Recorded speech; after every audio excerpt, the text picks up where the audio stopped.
دو سوچیں ہیں. ایک سوچ تو یہ ہے کہ پرسہ دے دیا جائے امام زمانہ کو، اچھی بات ہے. دوسری سوچ یہ ہے کہ امام زمانہ تک پہنچا جائے. دو سوچیں ہیں. اب آپ کی مرضی ہے اب آپ اس محرم کو کیسے گزاریں گے.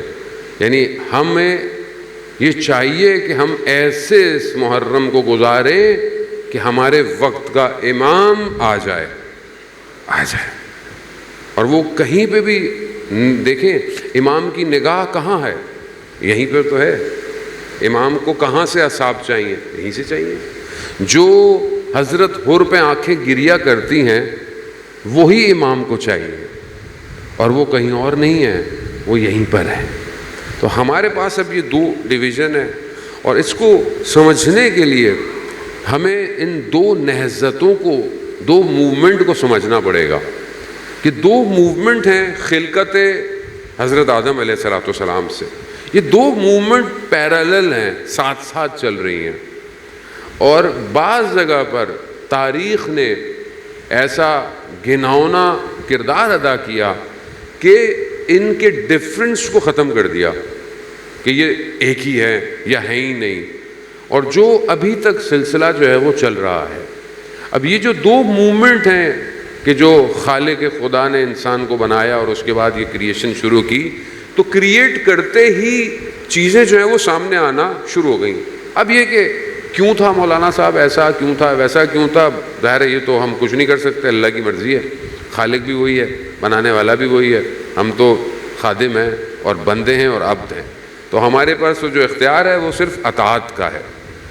پہلی چیز جو پروردگار نے بنائی ہے وہ حضرت آدم کو جب بنایا مٹی کے لیے، ظاہر مخلوقات تو اور بھی تھیں اور پہلے سے تھیں، نور کی حالت میں تھیں، لیکن جب مٹی سے حضرت آدم کو بنایا اور وہیں سے ہی ڈسٹنگوش شروع ہو گیا کہ جب اللہ نے امر دیا کہ بھائی سجدہ کرو اس کو، تو وہیں سے شروع ہو گیا دوسری موومنٹ. وہ کیا تھی؟ جہاں پر علم حجاب بن جائے، جہاں پر تکبر آ جائے، وہاں پر وہ وجود کہ جسے ہزاروں سال عبادت کی توفیق ہو کائنات میں، وہ بھی خدا کی بارگاہ میں سامنے آ جاتا ہے. تو یہاں غرور تکبر نہیں ہونا چاہیے کہ مطلب میں بہت نمازیں پڑھتا ہوں مولانا صاحب، مطلب میں بڑے قرآن کی تلاوت کرتا ہوں، میں تو بہت بڑا عزادار ہوں، میں تو اتنے دنوں سے سوچے کالے کپڑے پہنا ہوا ہوں، بغیر چپل کے چلتا ہوں. کوئی ان کی بارگاہ میں تکبر میں بالکل وجود نہیں رکھتا. یہاں پر خاکسار چاہیے بس. یہاں پر کچھ کرنے والا یہ نہ کہے کہ میں نے کیا ہے. نہیں، کربلا انہی کی داستان ہے جنہوں نے اپنا سب کچھ دینے کے بعد بھی امام حسین علیہ السلام سے یہی فرمایا، مولا آپ راضی ہیں ہم سے. یہ ان کی بارگاہ ہے. تو یہاں پہلا کام جو ہوا وہ کیا ہوا؟ تکبر. میرا علم زیادہ ہے، میں آگ سے بنا ہوا ہوں، یعنی اپنے آپ کو بڑھانا. سجدہ نہیں کیا، بس سجدہ نہیں کیا، خدا نے باہر نکال دیا اپنی بارگاہ سے، اور وہیں سے موومنٹ سٹارٹ ہو گئی. اور قرآن کی آیات ہیں جو اس بات پہ دلالت کرتی ہیں کہ کیا کہا مجھے موقع دیا جائے کہ میں آپ کے لوگوں کو، آپ کی مخلوق کو گمراہ کروں، اغوا کروں،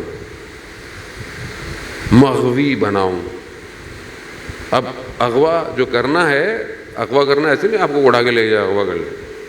ابھی جو زمانہ ہے اس میں اب ذہن اغوا ہو رہے ہیں. شیطان وہیں پہ نہیں تھا کہ آپ بولیں کہ شیطان تو حضرت آدم کے سامنے تھا. نہیں، وہ تو پھر اور سٹرونگ ہو گیا اور وہ پوری موومنٹ آگے کی طرف، یہ نہضت موومنٹ چلتی گئی.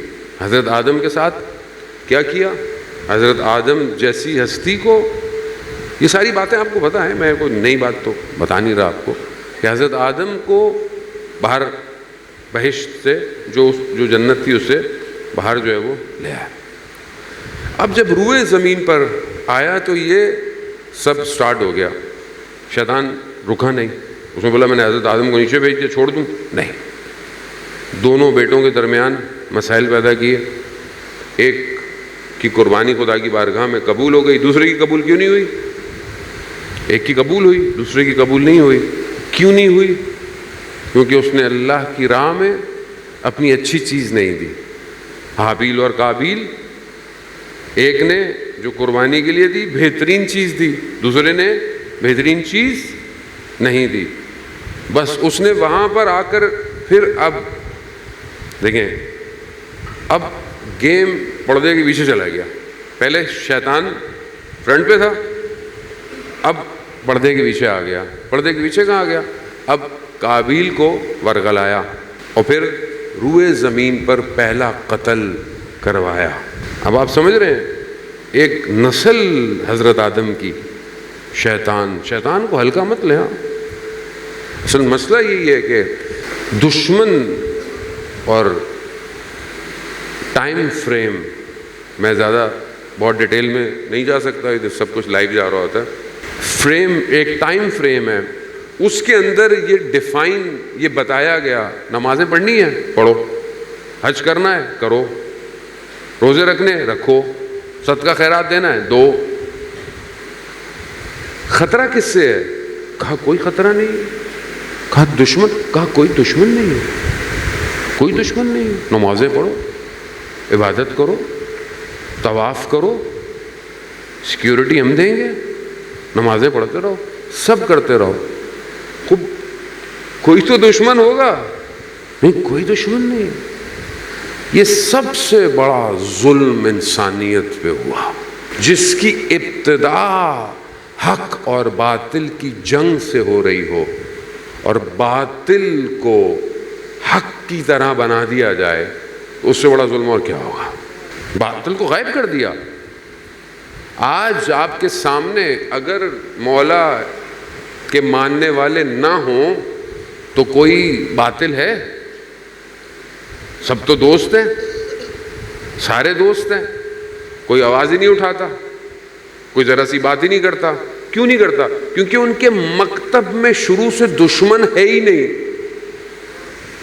اور دشمن نہ ہو، یعنی دشمن کا مطلب کیا ہے؟ دشمن مطلب کہ کوئی مقابلے میں ہو، اور مقابلہ ضروری ہے. مثال کے طور پر میں بریکٹ کے اندر، پھر دوبارہ بہت ٹینشن نہ دوں آپ کے ذہنوں میں، بریکٹ میں لکھوں، مثال کے طور پر شیطان نہ ہو، شیطان نہ ہو تو کیا کریں گے ہم؟